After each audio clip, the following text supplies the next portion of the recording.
This new agreement, which extends the grain deal that allows Ukraine to ship grain for another 120 days, is crucially important because Ukraine provides 10% of the world's exported grain. Without that grain, we would be facing in some areas starvation, in others food shortages that would have global impact. Putin, while his goal is, just as before, to destroy, if he cannot seize Ukraine, and to weaken NATO West dramatically, his goal still remains not to get into a cataclysmic clash with most of the rest of the world.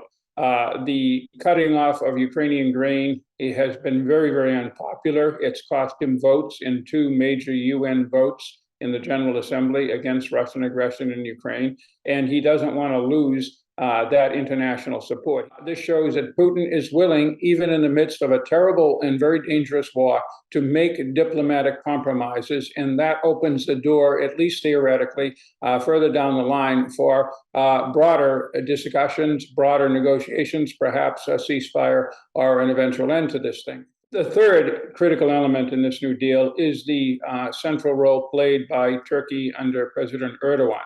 The Turks throughout the conflict have used military threats and force to support Ukraine.